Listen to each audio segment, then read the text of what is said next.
Right.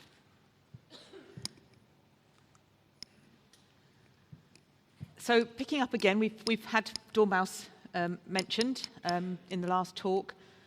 Dormice are actually in trouble because a recent piece of work, which was based on an analysis, a very comprehensive analysis of the National Dormouse Monitoring Programme data by Cecily Goodwin from Exeter University, has fairly robust evidence that over the last 22 years, dormice have declined by 72%.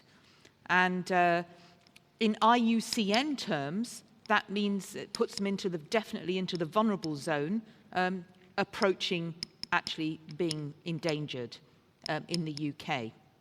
And unfortunately, the decline is ongoing. So what this means is obviously action's got to be taken to try and address that, but it also means that understanding where dormice are is actually quite critical as part of their conservation. Just a quick refresher on how dormice can be surveyed. It can either be done through looking for field signs like natural nests and hazelnuts, but also the use of nest boxes, which are primarily used for monitoring, and particularly the use of nest tubes.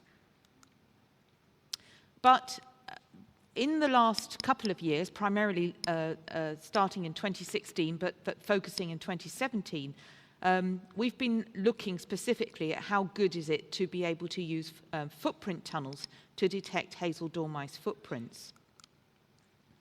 Now, dormice have got really unique feet, and in the top left-hand corner, I hope that you can see that on their palms, they have these really strong triangular-shaped pads, and that's the type of footprint that creates.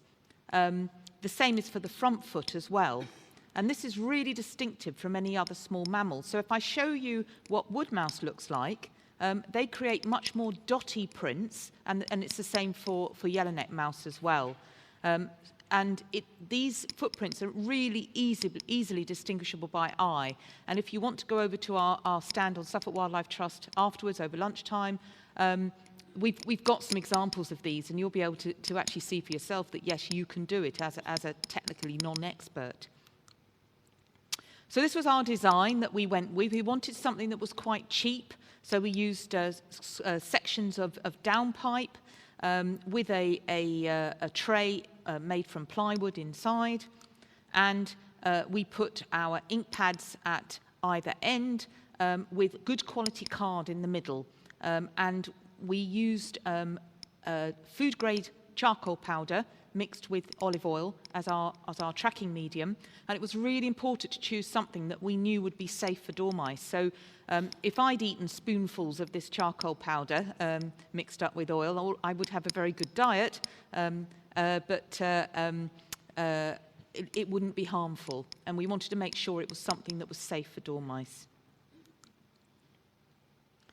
And we were funded by the People's Trust for Endangered Species last year to actually test this against other methods, particularly nest boxes and nest tubes, but we also did some field signs as well. So we set up 12 sites in areas where dormice were known to occur, with a box, a nest tube, and a footprint tunnel at each monitoring site, with 50 sampling points per site. So that adds up as being a total of 600 sampling units times 3 for everything that had to be checked. So it was not a small project. Now, most of the field work was done by Alison Lucer, and I'm really grateful for the fortitude that she showed through this project, because she was essentially on a rolling program checking 600 items basically over a rolling program each month. And this is what we found. So what this graph shows is the number of new nests that were being recorded in the boxes, which are blue, the tubes, which are orange, and the footprint tunnels against footprint tunnels, which are black. And you can see that the level of detection of hazel dormice was phenomenal compared to the other two methods. The reason why we've separated out the woodland at the end was because we had a bit of a gut feeling. We had 4 woodlands, 4 hedgerows, and 4 scrub habitats. And 3 of the woodlands, the sample points were on a grid pattern, and it was quite high canopy woodland. The 4th woodland was Bradfield Woods, where we actually put the sampling points in a transect along the woodland edge. We had amazing results. All 50 footprint tunnels were positive partway through the season, and we had a lot of nests in the boxes as well, and saw lots of animals. And we just felt that actually, because of the nature of the way we'd set the design out, and also because it was Bradfield, and it was really low-growing scrub effectively, because it was young coppice, that we ought to separate out that site as an outlier. And what that did was actually it brought down the levels of detection in woodland where the canopy was higher. And in fact, in these habitats, it is actually quite difficult to detect Hazel dormice because actually most of the time they're running up there, and they may not come down to go into your nest tube or your nest box. We also split it out by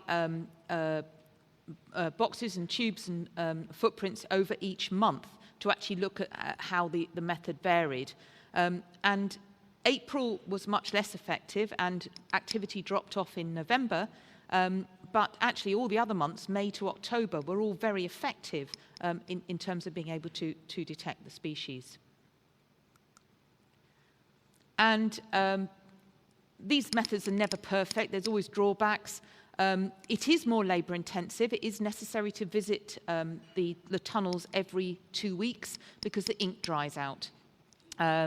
So if you're thinking about this as a commercial survey, you have to factor in that extra time. It is more difficult to use in wet weather, the way that we were sticking the papers on. I've mentioned the other one. And you're only going to get presence and absence. And I have had it said to me, well, you know, it's not quite the same because you don't actually get to see a dormouse. The benefits are that you don't need a survey license because you're not actually detaining the animal in any way. And it is a more sensitive method of detection. It's very easily recognizable. Sometimes with nests, I get sent loads of pictures of nests and somebody saying to me, is this a dormouse nest? And it can be really ambiguous. Sometimes you just look at it and can't call it. With a footprint, it's actually really quite straightforward. And the real value is that if you've got a site where there's a high levels of public disturbance, these can be used, and it doesn't matter if someone comes along and belts it with a stick or steals it. It's cheap, and also the animal is not going to be sitting in it at the time. So it's a safer method in those factors. And the other thing that we've done is actually looked at, with statistical modelling, how many tubes do you need, tunnels do you need, and for how long, in which months of the year. And we've actually, with help, worked that out. Okay, it comes with a bit of a health warning in terms of accuracy. But yesterday I submitted a paper to SIEM, hopefully they'll accept it, which will actually give all the methodology behind this and actually guidance on best use of this new method. And I've got now, from last year, now sitting, waiting to be used, 600 footprint tunnels. So this is something that you guys can do. So come and see me if you're interested in undertaking a dormouse survey in a new area where we don't have any records where potentially we might have missed them. So just finally, thank you, particularly to Mike Hewitt and the SWT Shotley group who've been amazing helping us set it up and also realise futures in Ipswich. All the members of the Essex and Suffolk Dormouse group that came out and helped with the surveys, Andy Mercer, who's here, and Steve Langton, who helped with data collation and statistics. And finally, to the People's Trust for Endangered Species, who gave us the opportunity to trial this. Thank you.